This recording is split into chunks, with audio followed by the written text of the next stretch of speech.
Assalamualaikum warahmatullahi wabarakatuh. Perkenalkan, saya Salvina dengan NIM 2357301123 dari kelas 2 SIB.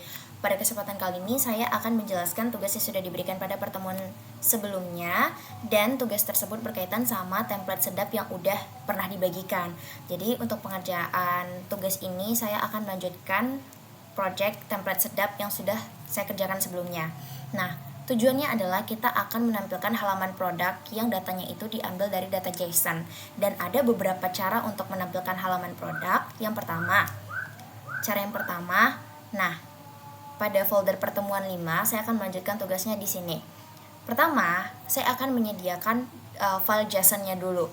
Saya buat folder data dengan nama data dan saya sediakan file yang namanya product.sedap.json.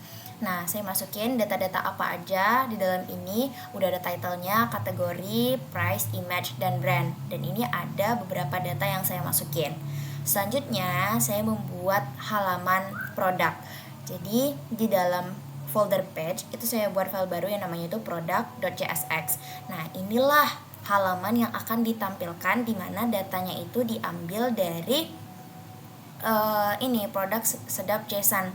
Jadi data yang termasuk dari item title, kategori, price, dan brand itu diambil dari data JSON yang sebelumnya sudah kita miliki.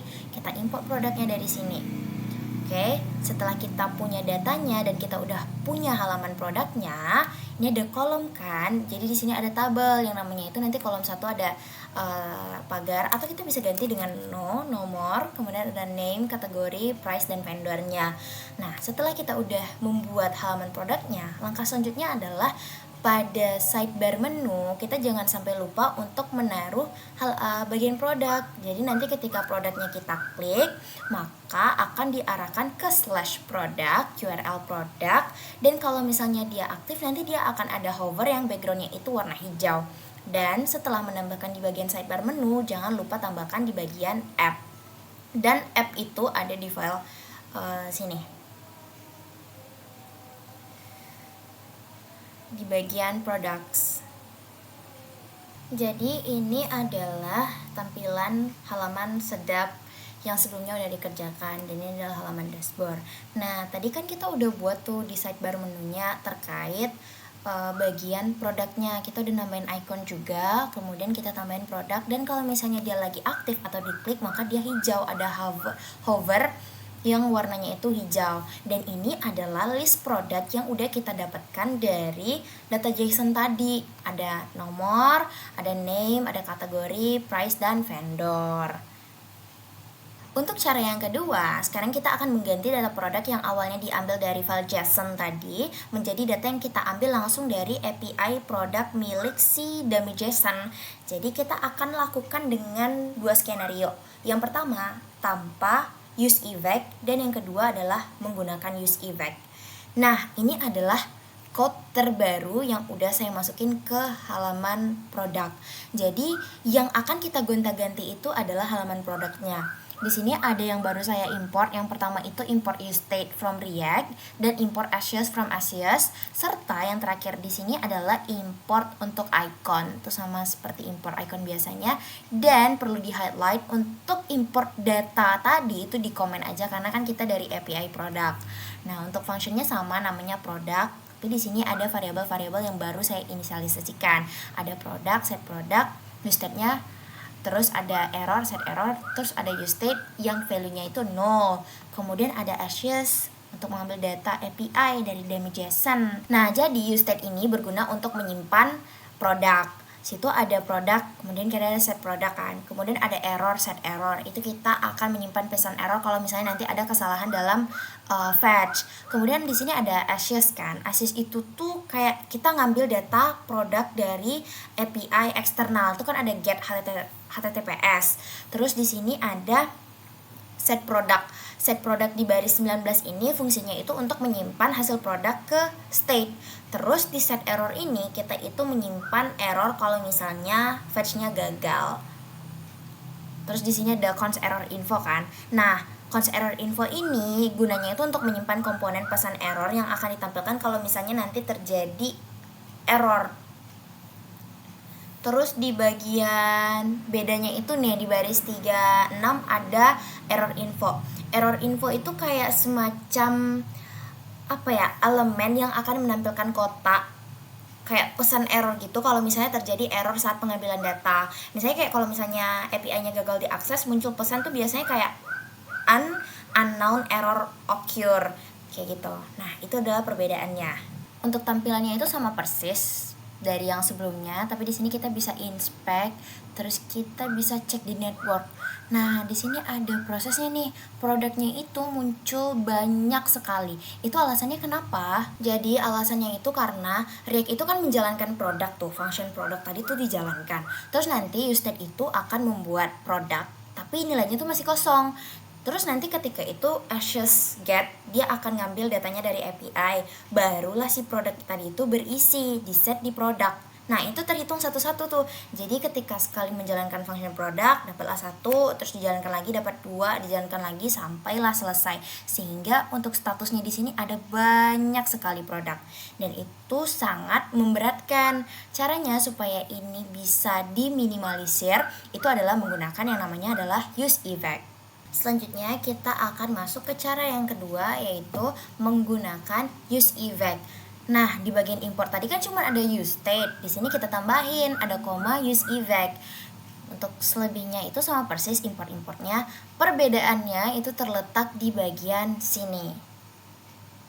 Kalau tadi dia cukup dengan Axios terus sampai sini. Tapi sekarang kita menggunakan yang namanya use effect terus ditutup sama kurung yang ini.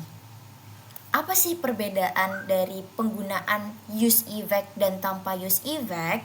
Nah, kalau misalnya tanpa use effect tadi kan cuma ada Axios. Nah, kode ini akan dieksekusi setiap kali komponen itu dirender ulang. Akibatnya kalau misalnya ada state berubah, misalnya set product ataupun set error, komponen itu akan merender ulang, dan karena kode ini ada langsung di dalam body komponen, maka fetch data itu akan terjadi terus menerus.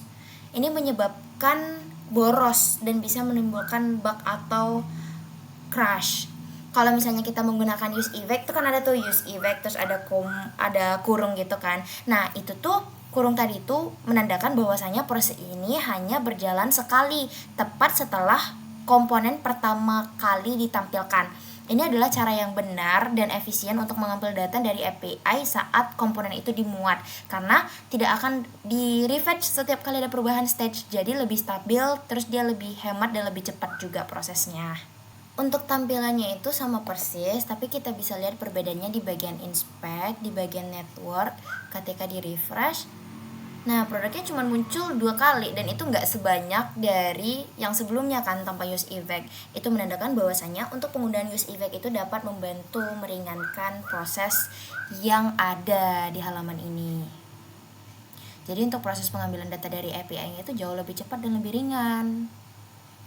Selanjutnya kita akan menerapkan yang namanya itu adalah use effect dengan dependency. Kita akan mencoba menggunakan use effect dengan dependency berupa nilai dari sebuah state. Artinya proses di dalam use effect ini akan dijalankan setiap kali nilai state tersebut mengalami perubahan. Dan di sini kita akan menerapkan fitur searching product. Jadi langkah pertama yang dilakukan adalah membuat state baru, yaitu query. Nah, di sini kan udah dibuat tuh di baris ke-10 ada const query, set query dengan use state-nya masih kosong. Kemudian kita ubah use effect dan access-nya agar mengambil data berdasarkan dari state query kita. Apa sih yang berbeda? Jadi di sini di bagian bawah itu saya tambahkan query nih. Jadi hanya trigger saat query berubah.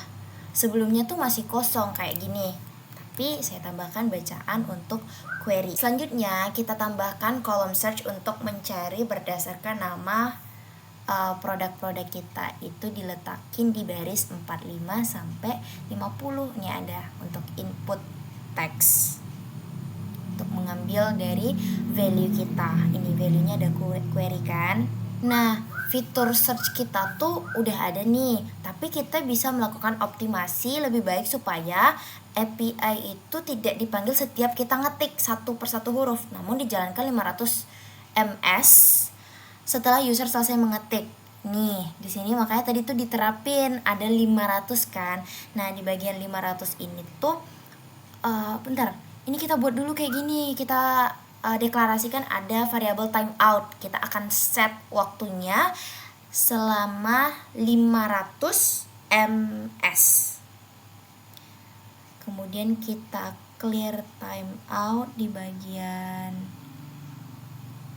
sini untuk clean up si debounce-nya. Gimana sih proses tampilannya? Nah, pada halaman produk udah ada bagian untuk searching produk. Di sini kita bisa coba sambil inspect ya. Nah, di sini tuh bisa kayak kita nyari apa? Red lips. Tuh. Dia bisa memfilter data-datanya seperti itu. Selanjutnya kita akan mengerjakan yang namanya itu dynamic root. Dynamic root itu adalah dimana root itu memungkinkan untuk menampilkan URL dengan halaman yang bersifat dinamis atau berbeda-beda. Biasanya itu yang kalau familiar di kita itu dipanggil berdasarkan ID.